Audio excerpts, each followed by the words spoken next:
Normal இமேஜை இந்த வீடியோவில் மேலே க்ளோ எஃபெக்டாக இப்படி டெவான்ஸஸ் டெவலப் பண்ணலாம் பார்க்கலாம். உங்களுக்கு தேவையான இமேஜ் வந்து செலக்ட் பண்ணிக்கோங்க. கூகுளில் பேக்ரவுண்ட் ரிமூவர்னு சர்ச் பண்ணுங்கள். அதில் ஃபஸ்ட் லிங்கை கிளிக் பண்ணி உள்ளே போங்க. உள்ளே போயிட்டு இமேஜ் வந்து அப்லோட் பண்ணுங்கள். பேக்ரவுண்ட் வந்து ரிமூவ் ஆகிடும். இப்போ என்ன பண்ணால் இந்த ப்ளஸ் ஐக்கான் பேக்ரவுண்ட் இருக்குது, அதை கிளிக் பண்ணுங்கள். கிளிக் பண்ணி பேக்ரவுண்டில் க்ரீன் கலர் வந்து ஆட் பண்ணிக்கோங்க. இமேஜை டவுன்லோட் பண்ணி வச்சுருங்க. டேவின்சி ரிசல்வ் ஓப்பன் பண்ணிட்டு இப்போ அந்த இமேஜ் வந்து டைம்லைனில் வச்சுக்கோங்க. இப்போ வந்து பேக்ரவுண்ட் வந்து ரிமூவ் பண்ணணும். கிரீன் ஸ்க்ரீன் வந்து ரிமூவ் பண்ணணும். ஃபியூஷன் டேப் போங்க.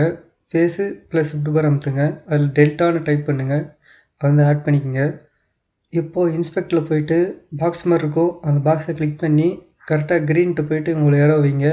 க்ரீன் ஸ்க்ரீன் வந்து ரிமூவ் ஆகிடும். எடிட் பேஜுக்கு வந்துட்டு எஃப்எக்ஸில் கிளிக் பண்ணுங்கள். அதில் பேப்பர்னு டைப் பண்ணுங்கள். பேப்பர் எட்ஜின்ட்டு சொல்லிட்டு ஒரு எஃபெக்ட் இருக்கும், அதை தூக்கி உங்களோட வீடியோவை வந்து அப்ளை பண்ணுங்கள்.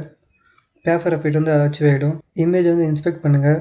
நான் ஒயிட் கலர் வச்சுருக்கேன், உங்களுக்கு வேணால் கலர் சேஞ்ச் பண்ணிக்கங்க. அதில் மேலே பார்டர் இருக்கும், பார்டர் வந்து உங்களுக்கு தேவையான அளவு இன்க்ரீஸ் பண்ணுங்கள். இப்போ பார்த்தீங்கன்னா அந்த பேப்பர் எஃபெக்ட் வந்து வந்துடும். நார்மல் இமேஜை உங்கள் டைம்லைனில் அப்லோட் பண்ணிட்டு அதுக்கு மேலே இப்போ நம்ம சேஞ்ச் பண்ண இமேஜை வந்து மேலே வைங்க. பேப்பர் எஃபெக்ட் வந்து அப்ளை ஆகிடும்.